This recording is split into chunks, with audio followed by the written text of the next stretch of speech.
I'm Kyle Malnati, your host of the Calibrate Real Estate Podcast. At Calibrate, we exist to help people create generational wealth through real estate. My personal mission is to encourage, empower, and educate you by sharing best practices from business leaders that are proven winners. Broadcasting from the Mile High City, thank you for tuning in to episode 144 of the Calibrate Real Estate Podcast. I'm your host, Kyle Malnati. Our esteemed guest today, Nicole Briggs, realtor from St. George, Utah. She's the leader of Team Surge. As we were prepping for the podcast, Nicole shared with me that she's got 5 agents on her team, a full-time assistant, a part-time social media person, a transaction coordinator that she works with outside the office. Nicole, welcome to our show. Thank you. Thanks for having me. So this is going to be a discussion for the ladies. Now, it doesn't mean guys tune out, but for those of you who've listened to my podcast for any period of time, you know that I am definitely partial to the working mom. One of the things that I really resonate with you, and so did our podcast producer, Kayla Davis, Nicole has on her email signature, has all over her Instagram, that she is passionate about being a woman's guide to real estate. So Nicole, where did that come from? What made you feel like that was an area that you really wanted to sort of claim as your area that you just wanted to be known for? Well, I don't know that I really set out to do this part of real estate. I plan to just be an individual agent my entire career. I started out in the Mike Ferry organization being a listing agent, kind of put your head down, go to work kind of a gal. And after 5 years of that, I don't know, I just kind of decided I wanted something different. So I switched towns, went to a different area. And one day I just decided, you know what, I must be doing something right and maybe a little bit different. I just felt like I wanted to talk about some of the hard things that women go through in real estate that we don't really always talk about in the training rooms. It's really nice to talk about lead generation and how do we follow up with our client, but who's going to talk about how am I going to deal with my day-to-day stuff, you know, the crap, if you will, sorry, that like piles on you. Like as a mom, I mean, at the end of the day, when I get home, I still have the same load of laundry that you guys do, you know, and I don't have a cook and I don't have somebody to, you know, do my grocery shopping either. So like, how am I going to juggle and manage all that and still make a 6-figure salary? So somehow I thought I'd put it to paper and really start talking to gals in my brokerage. I started out with just meetings there to see if anyone would come and wanted to hear how I can stay focused and be, I call it being extremely super efficient. And that's really what I teach, is how to be really efficient with your time, so that if there was a possibility that you could do real estate in 4 hours a day and still make a 6-figure salary, that's a possibility. And that's literally what I do. That's so cool. And I do think as a guy, and I try to be very evolved. I try to be very, forward thinking, but I think our society does have some little things that really haven't evolved. We've got most households, it feels like, where you've got dual incomes. And then there's several in my own neighborhood where the guy stays at home and watches over the kids, and the wife is going into work, and you've got all sorts of different things going on. And I have a good friend who's been on this podcast several times. Her name's Amanda, and this is definitely a tribute to Amanda, but she shared that, a lot of powerhouse realtors that are female, they make a lot more than their husbands do, especially because they're so efficient and they've learned how to really manage everything and just be able to kind of do it all. So what are some of these little things that you share that crap that you were saying that maybe a female realtor might have to deal with on a daily basis, and with being a mom and just kind of running a household as well as running a productive brokerage firm? And what are some of these things, especially on Instagram? I know you've got a great following that's very active. What are some of the things that you feel like really strike a chord with your audience that are meaningful things today that just guys wouldn't understand because it's part of the ladies' experience? Well, I think that's just something that's inherent. Like, I mean, I didn't build a male or a female. I mean, it's just inherently how I think a mom is built. Like, we just have this nurturing aspect, and like I mean, for me, I think the gut wrencher, and I don't know if many women, well, maybe people will resonate with this, but my oldest daughter would say, I was such an orphan when I went to school. Like my hair was never done. Like I just didn't look put together. You were, you know, I got myself off to school, and that kind of like cut to the core for me. Like my last two kids are, there wasn't a hair out of place. There wasn't a bow that wasn't tied right. I mean, if if you don't take a second to step back and say, hey, like her experience was different than my last two kids, because like I was just starting out and I was grinding it out, and I was trying to work that schedule that someone who isn't a female laid out for me. You know, you show up at 7 in the morning. I mean, I can give you a quick rundown of a schedule, which would blow your mind. Like my drive in, I was listening to CDs that were giving me my scripts, and it took me a 45-minute commute. And then we would role play for an hour. And then after that, we would hurry and put our numbers together. And then I'd prospect for 3 hours. And my goal was to set 3 appointments. And if I didn't set 3 appointments, I had accountability with a $500 check I'd written to my accountability partner that they would cash if I didn't set an appointment. So I had 2 additional prospecting hours to go. So then by the time I'd set my appointment, say I set my 3, I had to disqualify at least 2 of them. So I'd get on, pre-qualify, decide which one I was going to go on. Now the appointment's sometime between 5 and 7 p.m. at night, right? Because people are at work. So then I'd attend the appointment and then find out that night that, oh, by the way, you didn't get it. Well, shit, now I got to start over tomorrow. That sucks. Like that sucks. So for me, it was like, okay, like I'm grinding this out, and I felt like I was showing up to every training, and I don't know, I just was missing out on all the good stuff. I missed out on, you know, I could never be the room mom. I didn't ever take treats. I was that mom that was like, oh my gosh, I gotta hurry and get treats. Oh my gosh, run to the store, hurry up, let's get some fruit snacks, and I'll just hurry, get in, get out. Like that's for sure how I operated. And I finally just was like, hey, you know what, I'm gonna go to another market, where I went and I became a buyer's agent for somebody and really figured out, hey, I told this guy, hey, just so you know, I'm trained. I know what I'm doing. I know how to pre-qualify a client. Don't ask me where I'm at. As long as I'm producing, don't bug me. Don't ask me, because you don't want to know. I'm probably sitting in a carpool lane, or taking my kids to cheer, or I'm at the baseball game. Like you don't want to know where I am. But as long as I'm closing deals, leave me alone. You know, like I have a goal and I know where I need to be and I know what I want to make, but I also have a huge goal to be a good mom. And that's where the whole show up Nikki B came into play, was like, I just want to make sure that I show up for people, you know, and I hope people show up for me. And I think at the end of this lifetime, you just want to make sure that, like, did I do my job? You know, did I show up for the people that were important? Did I make a difference? You know, who are the people that I showed up for, and did I teach them what was important to me so that they can pass it on to their kids? It's important. So I feel like there's a lot of stuff in the day-to-day stuff crap that we go through, but like I couldn't afford a cleaner. And I know when you announced me, you messaged, you were telling them how I have a team and I have an assistant, and I already know what some of the ladies are already saying. They're saying, well, I can't afford one. You know, I get it. Me neither.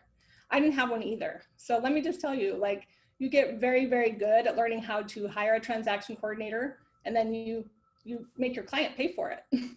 You put it on the net sheet. You know, my fee says KW coordinating fee. And it's never, I don't even talk about it. Like it goes out with a net sheet the minute that I list the property, and I don't ever discuss it. And it's never a problem for me. It's only a biggest problem as you make it, you know? So I charge those things to my customers because it's part of my service. You know, it's part of what I do. And then the rest of the help that comes along the way just comes from making more money. But you got to grind it out and learn the lessons before you can actually see what you really need. Like I didn't know I needed a transaction coordinator. I didn't know that I needed a housekeeper. You know, twice a week I have someone come in and clean my house.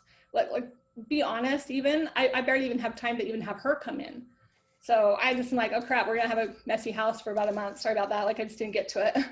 But you know, what's important? The important part is that I showed up for my kids, and like, I'm a neat freak. Don't get me wrong. Like I'm a perfectionist, but I had to not sweat the small stuff and really just kind of dial it down to what was important. So that's really what I teach is, let's go ahead and put the family stuff on first. Let's put the personal stuff on the calendar first, or your, like my me stuff needs to hit my calendar first. And then I work my business around my family and my me stuff. I want to enjoy it and I want to love it and I want to be here for a long time and I don't want to burn out. That's great. Nicole, so let's talk about the progression because I think that's really important. Yeah. You shared with me that you now have two Irish twins born, less than 1 year apart that have just gone off to college. Both are on scholarship. I mean, like there's so many moms, so many parents, frankly, it doesn't matter if you're a mom or a dad. So many parents out there that like they look forward to that moment where it's like, okay, like I've done everything I can.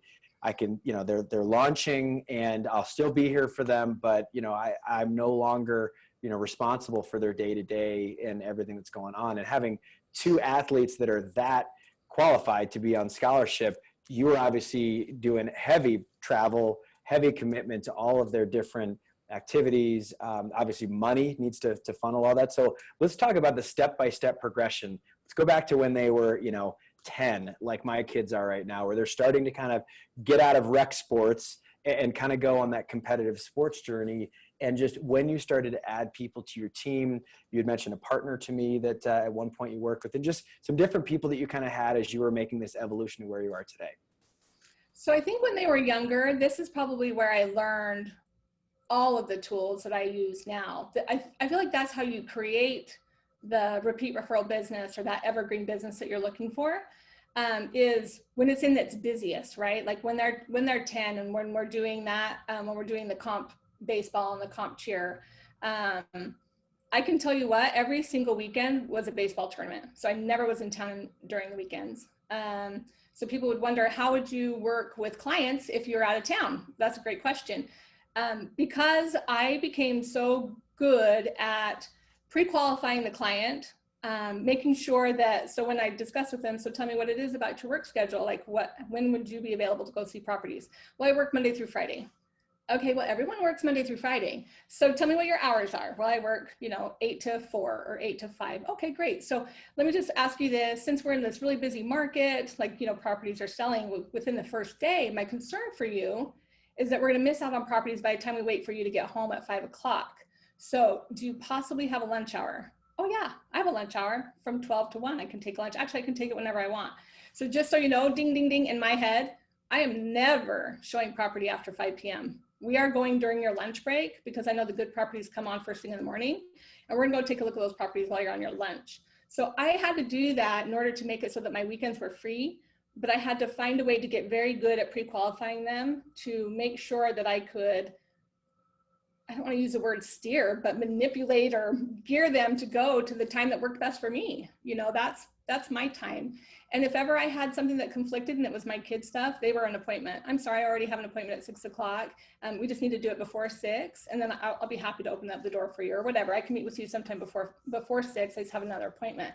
They don't need to know I'm on I'm going to my kids program, or they don't need to know that. I think that that's the most important thing, is when it's busy like that, making sure that you're pre-qualifying and having that good open line of communication with them as to like what your time frame is. And people will work on your time. If they feel that there's big value in working with you, they will do whatever they need to do to make sure that they're with you during the times that you can work.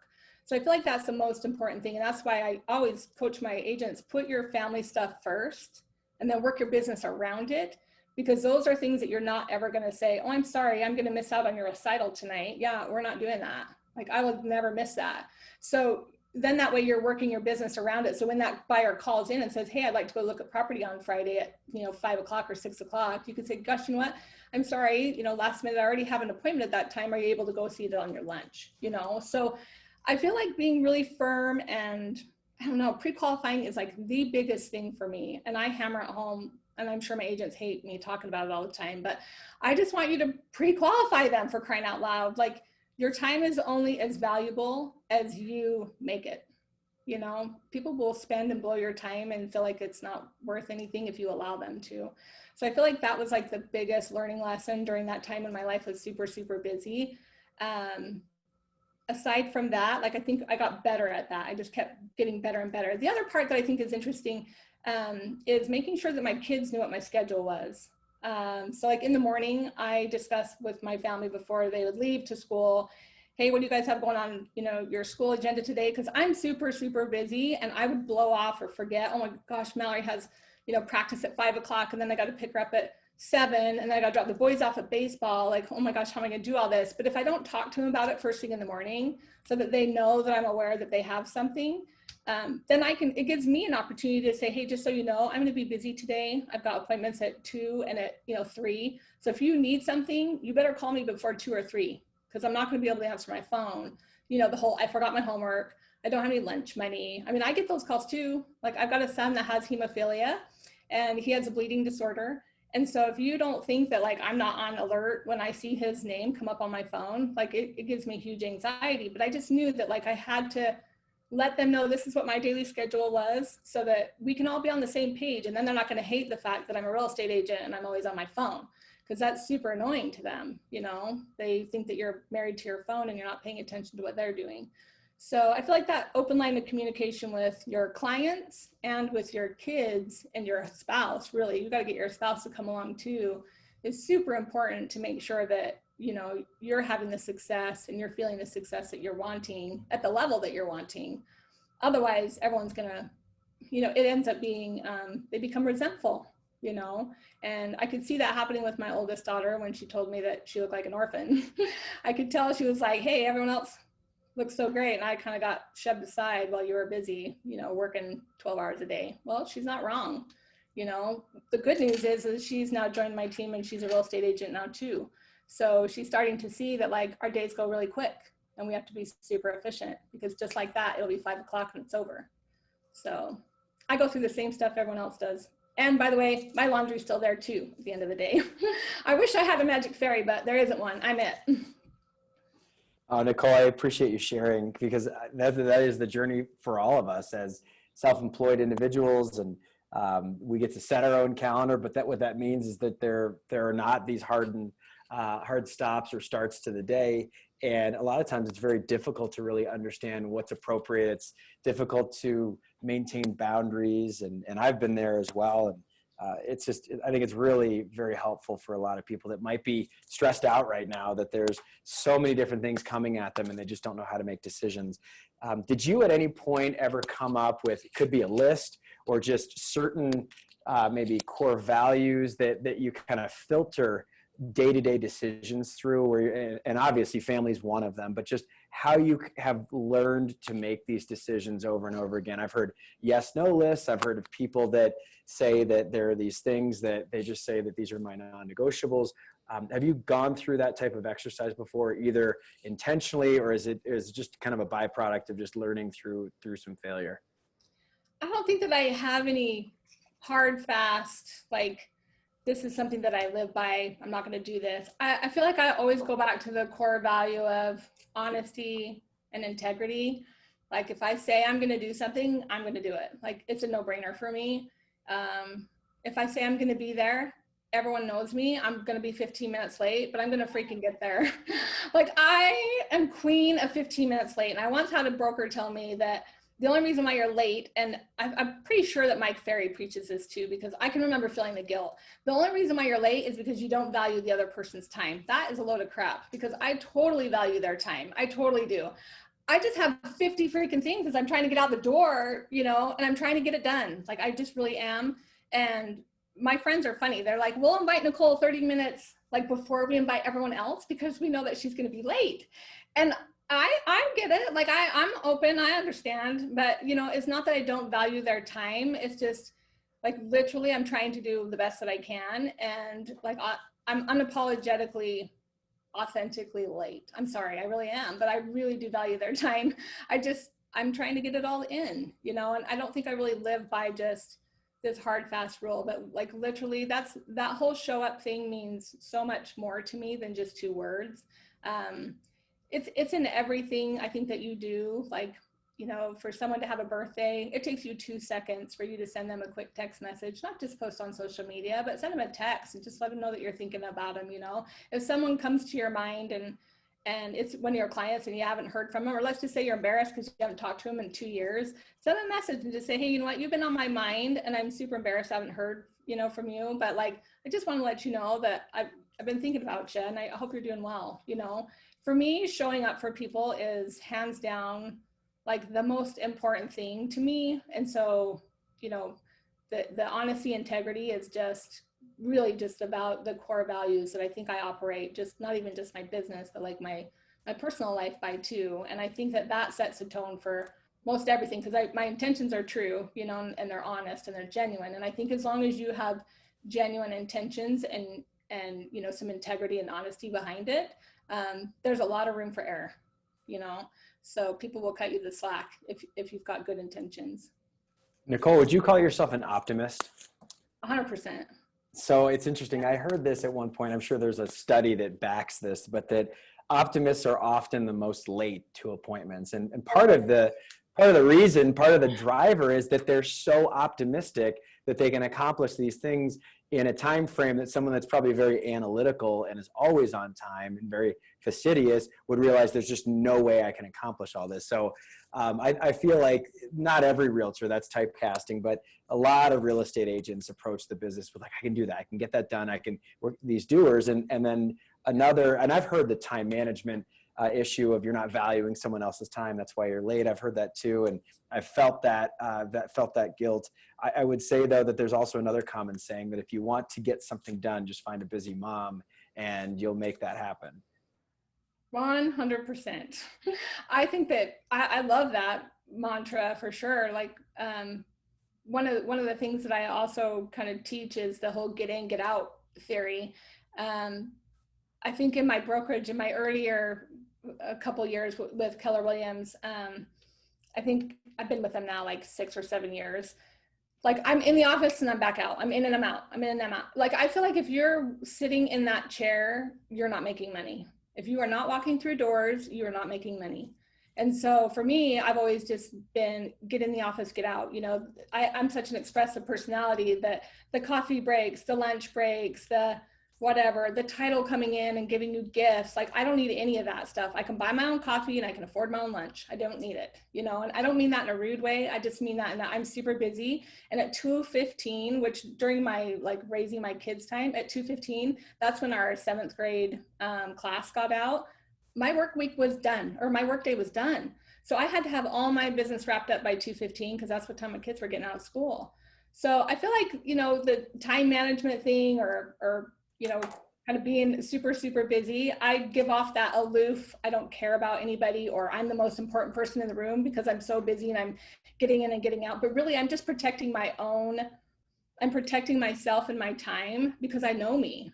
I just know me. I'm going to sit there and shoot the gap with somebody in the hallway, or, you know, I just know how I operate. And I think the better you can get to know yourself and your personality, your strengths and your weaknesses, the easier it will be for you to manage your time because you'll understand what those things are that pull you off your schedule or that distract you.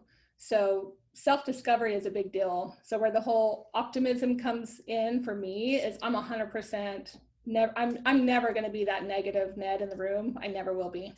I will always find a way. I'm a troubleshooter and I'm just a kind of a mover and a shaker, and we're going to figure it out and we'll find a way. I don't know how we'll figure it out, but we're going to get it done. And I like that. You know, I'd rather learn from my failures than, you know, roll over and say, well, we'll try again tomorrow. Yeah, that's not how it works for me. So. Wow, there's so much in that. I've got like 6 different follow-up questions, and I just love it. So failure is one of them that I think that there's a lot of successful people out there that would say that they're standing on top of a mountain of failure. One of my favorite thought leaders, that's a saying that he says a lot. And how did you personally learn how to kind of tango or wrestle with the fact that if you're striving for something, if you're working to achieve something, you are going to fail and you're going to fail regularly. So how did you learn how to deal with that, Nicole? You know, I think not having any options. If we're talking about real estate and specifically, like I worked at a nail salon for 13 years before I became a realtor. So I had consistent business. I've been self-employed really my whole life, but I had consistent business for that 8 hours a day. I'd sit my butt in that chair and I wouldn't leave from 8 until, you know, my last appointment ended at 6, but I didn't own my time, you know? And so for me, I happened to strike up a conversation with a model home agent, and he's like, you know, you should come do what we do. You've got a great personality. And I'm like, oh, that guy's so nice, you know, well, maybe I will do that, you know? So I I literally just dumbed myself into this business. But the minute that I made a decision to do it, I got my license in 3 weeks, and I literally gave my clients a 2 weeks notice, and I never looked back. I never picked up a nail brush ever again.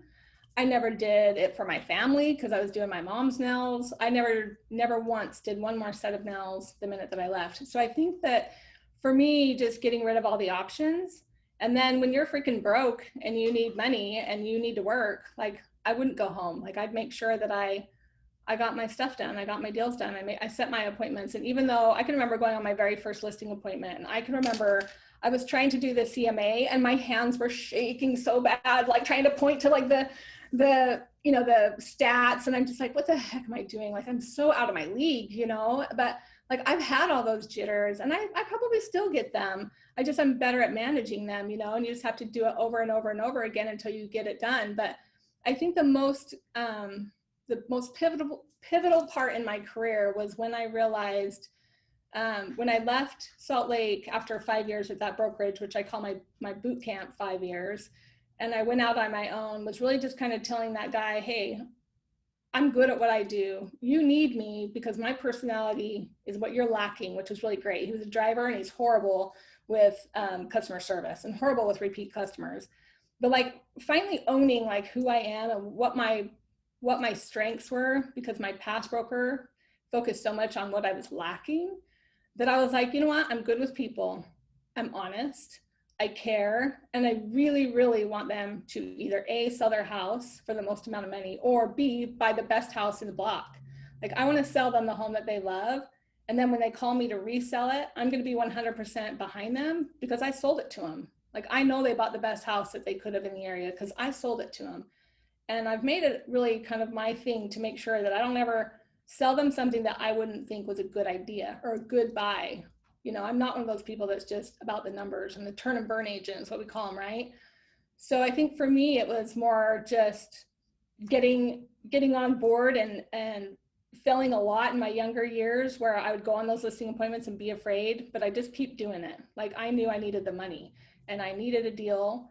And the more I kept doing it, the more I kept trying to involve my kids and teach them about money and bring them along too. Let them know that it's okay to not buy something in the checkout line, but how I tell them that we're not buying it is just as important as me not giving in, meaning we can't buy that today, it's too expensive. So in my mind, and what I learned was I'm telling my kids that that's too expensive for us. It's not too expensive. I just didn't have the money for it. So what I needed to say to them was, it's not too expensive. I needed to tell them, we're not buying that today. We'll make a plan to buy it next time we come. So that in my mind, I'm not pressing on them all my financial shortcomings, how I was raised, into thinking that I can't have bigger, nicer things. So I don't know. I just feel like I learned a lot about the things that are how I could fail a lot, and then recognizing all the things that there's a way to do something a little bit more different that might be beneficial, not just for me, but for my kids and for my family, and to think a little bit bigger maybe. But failing to me is something that I do it every day, and I'm okay with it. I just know I'm going to get better. Like we're currently doing we're in the middle of a launch on our Instaworthy agent. And, every day it's a roller coaster when you're selling something on social media. Like one day you've got, 30 people who are following you. The next minute you've got nobody. You're just like, what I do different? We suck today. Like today sucks. So this morning I woke up, I was kind of irritated. But, here's what I know is we make quick adjustments. We don't dwell on it. Just make a quick adjustment, move on next. I love the next mantra is like my favorite word. When people bug me and they annoy me, I literally will say out loud next, like, I just got to get it off my plate and move on. And I don't mean that in a rude way for them. It's more for me. Just, I know me and I know my personality. So I've got to move on quickly. But if I didn't learn that one 4-letter word next, I'd be in big trouble. Like that's like my most favorite word. People have 4-letter words that they love. That I don't love those ones. I love that. I love the next. It's a good one. You are hilarious. I'm sitting here laughing on mute the whole time. I love it. Just love it. Well, and so the grocery store example with Littles, that's such a great tie-in to what you had shared earlier. And you use the word steering or manipulating, and Oprah Winfrey gets she gets credited for this, this thought process. I'm sure she didn't create it, but it's the concept of you're teaching people how you want to be treated, whether it's your kids, your clients, your spouse, anybody, your friends. And I just sense that throughout this entire interview, Nicole, that that's something that you have learned is really, really vital. And I work with a therapist that has shared with me that self-awareness is critical for success. And I know that you're big into just assessments and kind of assessing and understanding where people, they want to get information, how they process things, how they think about things, how they approach the world. You're expressive, you enjoy working with drivers. Some of the analytical folks are maybe a little bit harder for you. What are some of the assessment tools that you really appreciate that maybe some others out there can use to really start to understand themselves? And I've got a number of different ones that I like, but what are some of the assessment tools and maybe quizzes that you've taken over the course of your career that have been really helpful to finding self-awareness? Well, I don't know the name of the assessment. Well, we just did the DISC profile at KW, and they moved away from it, or they did something a little bit different in this last couple of years, where it's way more like in depth. At least specifically at my brokerage. So I'm Nicole Briggs. I'm expressive. I need the dumbed down version of all the analytics, by the way. So the DISC profile is so cool because it's just, you know, analytical, amiable, expressive, and what was my last one? Driver, you know, so there's just those four. I feel like you can be more than one of those. It just depends on what it is that you're doing and what we're talking about. Because when we're talking about our home life, as much as anyone wants to think that I run the show at my house, I do to a certain point. I know how much I can push, but at the end of the day, my husband is like, he still runs the house. Like, I don't know what to say. I push pretty hard, but it's okay. You know, I know my place. It's totally fine. Like, we have different roles. But like in my business, I've had to learn to be more of a driver because I'm, you know, leading people, and I definitely have had to step more into that role as I've taken over Team Surge and hired on these 6 amazing ladies. So it's interesting how once you learn about the personality types, how it will spill over into your personal life. Like each one of my kids, I'll give you a good example. My youngest daughter is my hardest female. I've got 2 boys and 2 girls. It goes girl, boy, boy, girl. So my youngest daughter is my little cheerleader, and she was rough. Like, she was just the hardest teenager, and she was just like me, packaged in this little tiny body with all this sass and attitude, but she was 12. Okay, that's super annoying. And so I was dying. Like, she won't, and she doesn't communicate the same way as me, which is a bummer, because like when I am irritated or annoyed, oh, we're going to talk about it, and we're going to talk about it like right now. Like, we're going to get it done because I don't want it on my plate, and I'm going to move on. Well, that's not how she works. And so I've never been to a therapist before, but I thought, you know what, we need some help. Like, she is tough. So I called this therapist, and I'm like, I heard you're really good with kids. So we go in there, and she does this little assessment. She meets with both of us, well, me first, and then she meets with both of us, and then she has me leave. And then I go back for the consult, and she's like, well, she's trying to be all nice and tell me, well, she told me in a nutshell, it was me. Like, it's my fault. And the reason why it was me was because we're communicating, but like, she just wants to sit back, and she needs a minute to process what we're fighting about or what we're arguing about. And she needs time because she can't gather her emotions and like put it out there in a way that she wants to effectively at 12. Or else she'll start crying, or she'll just be quiet because she's my daughter, and she's trying to be respectful. So she won't say anything that's going to hurt my feelings or whatever, where I'm like, tell me, like, just say something. And I'm getting more mad at her because she won't blah, you know? And she basically told me that it was me. Like, I wasn't communicating in a way that she was understanding me. And for me, that was like a pivotal moment for me and a good learning experience. That it's funny how I'll be that way with my customers, but I can't figure it out in my own home.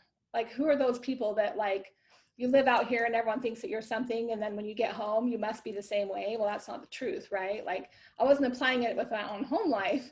And so I also learned another valuable lesson. Sorry to take so much time, but I learned another valuable lesson with my oldest sister.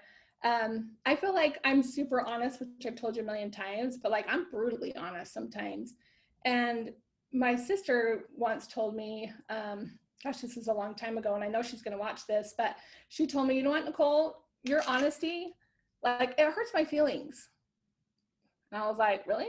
Well, I was just being honest. Like, I thought you wanted me to be honest with you, you know? And I didn't realize like I need to temper some of my honesty, you know? Sometimes they don't need to know all that all at once. And delivery is everything. And that's same with your clients, that's same with your family. Like, what is your intention when you're giving the information? And hopefully if you've offended somebody by being honest, they knew that your intention was good. So obviously my sister knew my intention was good, but I was so grateful that she told me that, like, I hurt her feelings. I would have never known had she not said anything.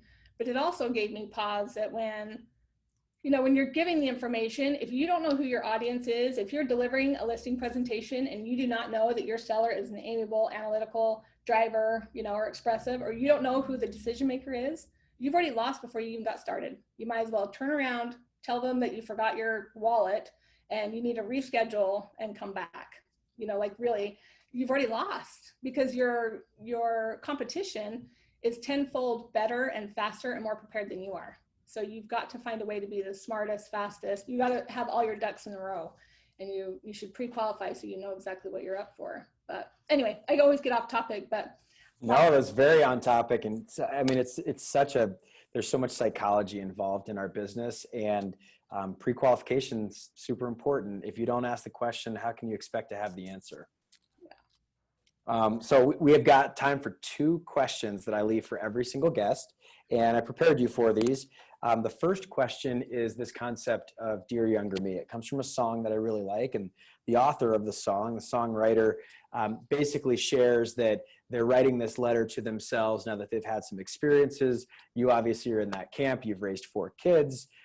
You're a successful realtor. You're obviously successful at home as a wife and as a partner and a spouse. So what's the advice you wish you knew when you were 22, Nicole, that now that you've lived some life, maybe you impart to your kids as they're growing up, or maybe some of the younger members of your team?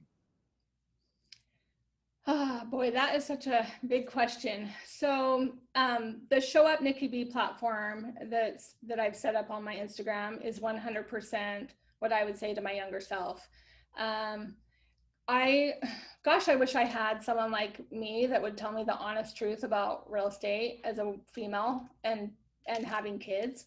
I wished I would have known that the short amount of time that you have with your customers or your clients can be so impactful that it will create that evergreen business for you if you'll just take the time to put the steps necessary in place to foster that relationship for years.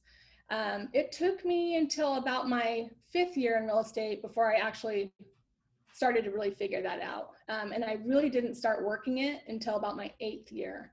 So for all, you know, any agents that are just getting into the business or that are 2 years or less, dang, put together that center of influence list and love on that and foster on that and build on that. And every pass sale that you get, you make sure that you're staying in touch with them.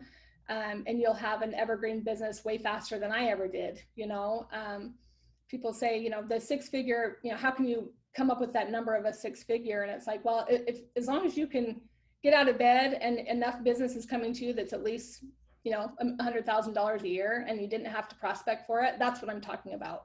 Building that, and that's the goal, right? Like we want to make sure that we're building such a good following and we're providing such a high level of service that we're making that happen. So the lessons that I would are almost every week I give a tip on, like, this is what I would do if I were you. Like if I were working with buyers, this is how I would talk to them. Or if I were working with a seller, this is how you can come more prepared for them. Like I just wished I would have had somebody that would have told me that, you know, these scripts that this person laid out for you, like although they make you feel uncomfortable, say them anyway and just learn them. And then as you get better, you'll be able to manipulate them in a way that is more real for you, so that when you come down to closing or when it comes down to that presentation, it's natural, it's authentic, and you know it gains that trust, you know, for the customer to want to hire you. Yeah, basically that's it. Like really there's so many lessons to be learned in real estate that I wished I would have known 5 years ago. I'm just grateful I've been afforded the opportunity to have things like Instagram. Because let me tell you, when I started in real estate, if you had a computer on your desk, like you literally were shunned. Like the broker thought you were out of your freaking mind. The computers are a waste of time. Get it off your desk, you know? Okay. So like I didn't ever have a computer on my desk. And if you had your phone out, forget it. Like if we had social media, he's like, if you're on Facebook, you're just wasting time. You're not giving it 100%. You're not 100% in it. Well, I'm freaking in it, but I missed all that time because I was listening to somebody tell me that it was a bad idea. And look what's happened with social media. So I'm just super grateful I have social media now where I can say, hey, you know what? Whatever you're learning at your brokerage is fantastic. Go to your meetings at the brokerage. I'm going to be over here telling you about some of the real stuff that's kind of going to go on, and I'll give you some of my tips and tricks. And if it resonates with you, great. And if it doesn't, totally fine. Like I just am me, and I have a different way of doing business and just a different perspective on what it's like to be a woman in business with 4 kids, and now an empty nester, trying to stay in it with my kids, trying to make sure that they still love me. But I feel like I have a different message, I think, than most. And I'm still looking for that other female out there that's like me, that is okay with being completely transparent about how difficult it really was. To say that I was on the verge of losing my house is true. To say that we had foreclosure notices is true. All those things, I've been there. I've been there, and it's scary. It's not a great road you want to be down. But when it comes down to it, you just have to put your head down and go to work, and don't make excuses. I had 4 kids too. So I think that's what's really super fun about getting to work with all the women that I do, is like, you can tell me that you're busy with your kids. Hey, I get you. But guess what? Like there's a way to do that and still do business.